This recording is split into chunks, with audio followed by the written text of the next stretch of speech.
Hello everyone, I am Isha Nema and today I am going to tell in this lecture कि जो present simple होता है उसमें जो रूल्स होते हैं मीन्स अगर आपने जो प्रेजेंट सिंपल है उसके सेंटेंसेस बनाने से पहले कुछ रूल्स याद कर लिए, ज़्यादा रूल्स नहीं, सिर्फ 7 रूल्स, तो आपको प्रेजेंट सिंपल के सेंटेंसेस बनाते टाइम कोई भी प्रॉब्लम नहीं होगी।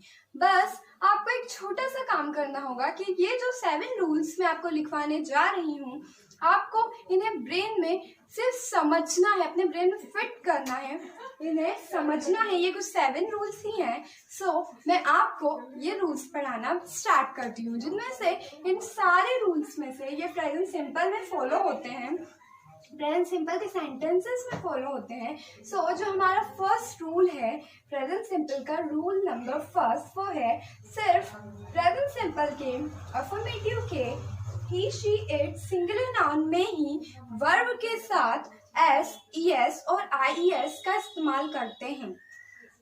अब इसका मतलब क्या है? इसका मतलब ये है, आप ज़्यादा इसे कंफ्यूज मत होइए। ये फॉर्मूला कोई आपको फ्लमक्स नहीं कर रहा है, आप ध्यान से सुनिए। ये आपसे कह रहा है कि यदि आप कोई सा भी सेंटेंस बनाए प्रेजेंट सिंपल का, तो प्रेजेंट सिंपल का जब आप कोई सेंटेंस बनाते हैं और उसमें जब आपका सब्जेक्ट हो ही, शी, इट या फिर कोई सिंगुलर नाउन आपका सब्जेक्ट हो, तो आपको वहां पर एस, ईएस या फिर आईईएस में से एक को चूज करना पड़ता है वर्ब के साथ। बस इतना ही ये कहना चाहता है। आपको सेंटेंसेस बनाओगे तो बिल्कुल प्रॉब्लम नहीं आएगी। मैं एक एग्जांपल देती हूँ, जैसे आपको ही, शी, इट का सेंटेंस बनाना है, ही, शी, इट सिंगुलर नाउन। तो जैसे मैंने कहा राधा पढ़ती है, तो राधा एक सिंगुलर नाउन है, राधा एक सिंगुलर नाउन है, राधा एक सिंगुलर नाउन है, तो राधा अफर्मेटिव सेंटेंस है। फॉर एग्जाम्पल मैंने लिखा राधा पढ़ती है, तो राधा पढ़ती है में हमें पहले ये क्लियर करना है क्या ये एक अफर्मेटिव सेंटेंस है, बिल्कुल साधारण वाक्य है। तो हाँ, हमारा आंसर हमें मिलेगा कि यस, ये बिल्कुल साधारण वाक्य। फिर हमें देखना है कि क्या वहां पर ही, शी, इट सिंगुलर नाउन जैसे वर्ड्स, मतलब ही, शी, इट सिंगुलर नाउन जैसे सब्जेक्ट आ रहे हैं क्या, तो फिर हमें आंसर मिलेगा राधा। राधा जो कि एक सिंगुलर नाउन है, एक ही पर्सन है, तो हमें इसमें भी यस मिला आंसर। अब हमें वर्ब के साथ एस, एस का इस्तेमाल करना है, तो राधा पढ़ती है, राधा टीच, राधा स्टडी। अब हमें देखना है कि एस, ईएस, आईएस में से कौन सा लगेगा। सो इसका आंसर हमें मिलेगा रूल नंबर 2 में। हम रूल नंबर 2 पे आते हैं, जो कि है हमारा जिन क्रियाओं का अंतिम अक्षर O, X, C H, S H, S S हो, तो वहां पर वर्ब में ईएस का इस्तेमाल करते हैं। ठीक है, जहाँ पर हमारी कोई भी वर्ब हो उसकी एंडिंग, कोई से भी सेंटेंस में जब कोई वर्ब आती है उस सेंटेंस की एंडिंग, उस क्रिया की एंडिंग, जैसे जाना एक वर्ब है तो जाने को हम इंग्लिश में गो बोलते हैं, तो गो की एंडिंग कैसे हो रही है? ओ से, यानी कि ये शब्द आ रहा है। और मैं बताती हूँ, जैसे इंग्लिश में हम बोलते हैं, हिंदी में हम बोलते हैं मिलाना, इंग्लिश में बोलते हैं मिक्स। लास्ट में अंतिम, मतलब अंतिम अक्षर क्या आ रहा है क्रिया का, वर्ब का एंडिंग वर्ड क्या आ रहा है, तो एक्स आ रहा है, यानी कि ये भी वही है। सी एच में टीच, एस एच में पुश, डबल एस में भी हमारे बहुत सारे वर्ड्स आते हैं। अगर ये सारे हो तो वहां पर हम वर्ब में ईएस का इस्तेमाल करते हैं।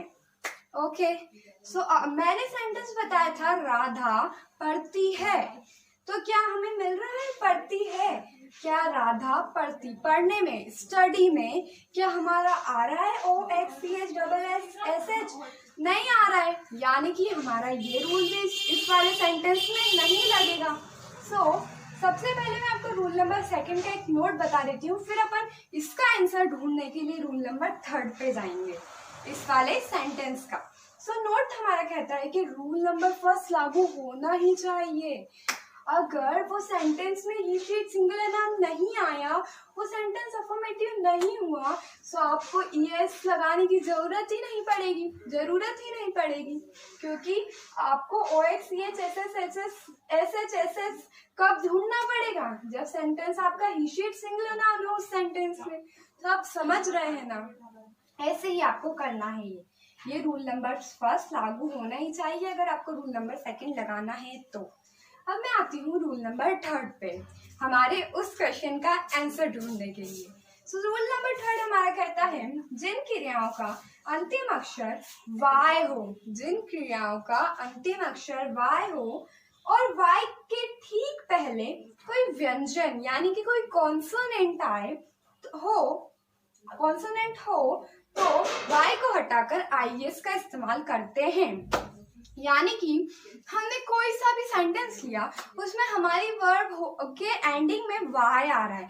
जैसे राम पतंग उड़ाता है, तो पतंग उड़ाने को हम फ्लाई द काइट बोलते हैं, तो FLY आया। सो हमें इस सेंटेंस में Y को हटा के IS का इस्तेमाल करना है। ES और IS में से हमको दो चीजों का तो मिल गया, ES और IS मिल गया। अब S का और बचा है, तो पहले मैं आपको बता देती हूँ कि हमारे क्वेश्चन का आंसर मिल चुका है। राधा पढ़ती है यानी कि राधा, फिर स्टडी, हमारा पढ़ने को बोलते हैं स्टडी, तो Y हटाकर हम IS लगा देंगे रूल नंबर थर्ड के अकॉर्डिंग। क्यों? आपको अगर अभी क्लियर नहीं हो रहा है तो जब मैं सेंटेंसेस बनाना स्टार्ट करूंगी तो फिर आपको बिल्कुल क्लियर हो जाएगा। बट ट्राई कीजिए कि आप सब कुछ समझ सकें, क्योंकि रूल्स के थ्रू ही हम सेंटेंस बनाएंगे, तो रूल्स समझिए, सेंटेंस अपने आप बन जाएंगे। सो अब मैं आपको एस का यूज बताती हूँ। सो एस का मतलब आपने एक वर्ड सुना होगा, एक वर्ड होता है ASS, एक वर्ड होता है ASS। ASS का मतलब होता है गधा, एस यानी कि गधा। तो आप क्यों ही इस एस में भी ऐसा कुछ मान सकते हैं कि हमें ये तो पता चल गया ES कहाँ लगता है रूल नंबर सेकंड के थ्रू, हमें IS का भी पता चल गया रूल नंबर थर्ड के थ्रू, बट S का नहीं पता चला। क्यों? क्योंकि S आप ऐसा मान सकते हैं कि जिसका कोई नहीं होता उसका S होता है। S मतलब गधा, यानी कि जिस सेंटेंस में ना ES आए ना IS आए उस सेंटेंस में हमें S लगाना है। अगर वो सेंटेंस अफर्मेटिव हो, ही शी इट सिंगुलर नाउन हो उसमें, तो वर्ब के साथ हम S लगाएंगे। अगर ES और IS वहां पर नहीं लग रहा हो तो। So clear? कुछ भी डाउट हो आप मुझे कमेंट में पूछ सकते हैं। सो अब मैं आपको क्वेश्चन रूल नंबर फोर्थ बताती हूँ। रूल नंबर फोर्थ हमारा कहता है कि गो और कम वर्ब के साथ किसी जगह का नाम जुड़े तो इनके बीच में टू का यूज करते हैं। फॉर एग्जाम्पल, गो और कम वर्ब के साथ किसी जगह का नाम जुड़े तो इनके बीच में टू का इस्तेमाल करते हैं। फॉर इंटेंस, फॉर एग्जाम्पल भी बोलते हैं, फॉर इंटेंस भी बोलते हैं। एक्चुअली फॉर इंटेंस एक फ्रेज है, याद हो जाए तो अच्छी बात है। For instance, go to market. जैसे कि ये हमारा रूल नंबर 4 बोल रहा है गो और कम वर्ब के साथ किसी जगह का नाम आए। गो और कम वर्ब है ये, इसके साथ कोई सी जगह का नाम आ रहा है, जैसे मार्केट, स्कूल, पार्लर और फ्रेंड्स होम। सो किसी जगह का नाम आए तो बीच में हम टू लगाते हैं। गो मार्केट तो उसके बीच में आएगा to, means go to market. Come to school, इसके जैसे।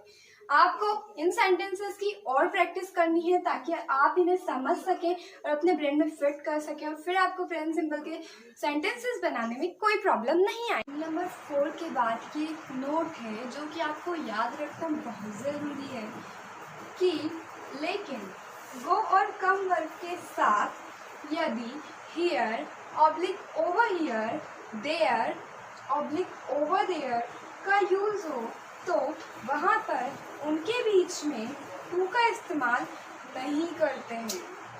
यानी कि इसके पहले मैं ये बताया था कि गो और कम वर्ब आए तो अगर गो और कम वर्ब के साथ कोई जगह का नाम आए तो उनके बीच में टू का इस्तेमाल करते हैं। पर अगर गो और कम वर्ब के साथ हियर, ओवर हियर, देयर और ओवर देयर जैसे वर्ड्स आए तो वहाँ पर हमें टू का इस्तेमाल नहीं करना है। फॉर एन टेंस यानी कि for example go there and come here, to कहीं नहीं लगेगा। आप देख रहे हैं यहाँ पे ना टू है, ना गो में ना कम में, यानी कि जहाँ देयर और हियर और ओवर देयर जैसे वर्ड्स आए वहाँ पर टू नहीं लगेगा। और एग्जाम्पल मैंने आपको बता ही दिया है, गो देयर कम हियर। सो अब हम रूल नंबर 5 करते हैं। अब मैं आपको रूल नंबर 5 बताती हूँ, जो कि है टॉप वर्ब के साथ यदि कोई ऑब्जेक्ट जुड़े तो इनके बीच में टू का इस्तेमाल करते हैं या टू का यूज करते हैं। यानी कि टॉप वर्ब के साथ, टॉक मतलब होता है बातचीत करना। अगर बातचीत करना जो कि एक वर्ब है, इसके साथ कोई ऑब्जेक्ट जुड़े यानी कि किसी पर्सन का नाम, कोई ऑब्जेक्ट जुड़े तो वहाँ पर हम किसका, टू का यूज करते हैं। फॉर एन टेंस जिसे हम फॉर एग्जाम्पल बोलते हैं, टॉक टू मी, मुझसे बात करना या मुझसे बात करो, टॉक टू मी। हम मी की जगह कुछ और भी लिख सकते हैं इस फॉर्मूले, इस रूल के according. Talk to me, talk to her, talk to him, ऐसा, ठीक है। और ऐसे ही रूल नंबर 6 है हमारा, होम ऑब्लिक हाउस शब्द के साथ यदि मालिकाना हक बतलाया जाए तो वहां पर बीच में टू का इस्तेमाल करते हैं। यानी कि अगर हमें होम या हाउस शब्द से कोई सेंटेंस बनाना है और वहां पे गो या कम का हम यूज कर रहे हैं तो हमें टू का यूज करना है। कब? जब मालिकाना हक बताया जाए, यानी कि जब ये बताया जाए कि वो घर मेरा है, वो घर तेरा है, वो घर उसका है, वो घर राधा का है, वो घर सीमा का है, तो फिर जब मालिकाना हक बताया जाए तब हम होम और हाउस वर्ड के बीच में टू का इस्तेमाल करते हैं। फॉर एन टेंस यानी कि for example go to your house, go to your house, come to my home, तो ऐसे ही हम टू का इस्तेमाल करते हैं।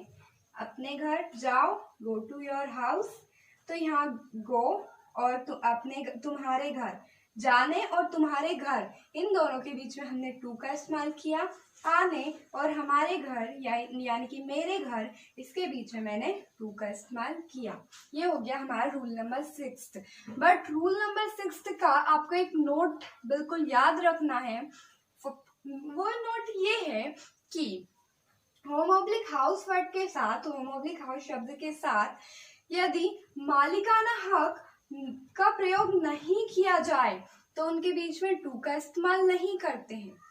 सच एज यहाँ पर लिखा है go to your house, go to your house, अगर मैं इसमें से योर हटा दूं, गो टू हाउस भी सेंटेंस रॉन्ग है। अगर मालिकाना हक तुम्हारा, हमारा, उनका, उसका, राधा का, सीमा का, ये हटा दिया जाए तो टू भी नहीं लगेगा। यानी कि हमारा सेंटेंस कुछ ऐसे बनेगा, गो होम या गो हाउस, ऐसे। I go to house, I go to home, I go to home नहीं बनेगा, ऐसा बनेगा I go home, I go to my house. ये अगर मालिकाना हक लगाया जाए, और अगर मालिकाना हक नहीं लगाया जाता है तो I go home, I come from home, ऐसा, ठीक है। तो आपको ये भी क्लियर हो गया होगा। अब मैं आपको लास्ट रूल बताती हूँ, जो कि हमारा रूल नंबर 7। अब जो हमारा रूल नंबर 7 है, जो है जब कभी किसी वाक्य में के लिए नाउन में फॉर, के लिए वर्ब में टू, के साथ विथ, के बारे में अबाउट ऑब्जेक्ट, के पास टू और से फ्रॉम का इस्तेमाल होने पर ऑब्जेक्ट तक अनुवाद करने के पश्चात निम्न शब्दों से वाक्य का उल्टा अनुवाद किया जाता है। अब ये थोड़ा कंफ्यूजिंग इंट्रो है, बट अगर मैं आपको एक एक चीज मीन्स फॉर और टू और अबाउट ऑब्जेक्ट और फ्रॉम, ये सारे वर्ड अलग अलग करके समझाऊं तो आप इसे इजीली समझ जाएंगे कि उल्टा अनुवाद कैसे किया जाता है, ये क्या होता है। सो अभी तो मैं आपको सिर्फ इंट्रो बता देती हूँ और फिर मैं अपने जो लेक्चर्स लाऊंगी उन लेक्चर्स में आपको मैं एक एक का क्लियरली बताऊंगी ताकि वो आपको ठीक से समझ आ जाए। अभी आपको इंट्रो राइट कीजिए और इसको लर्न कीजिए और मेंस के जो 4 to अबाउट ऑब्जेक्ट टू ये सब फ्रॉम ये सब मैं आपको एक एक लेक्चर में क्लियर कर दूंगी। So thank you for watching this video and please like, subscribe and share my channel.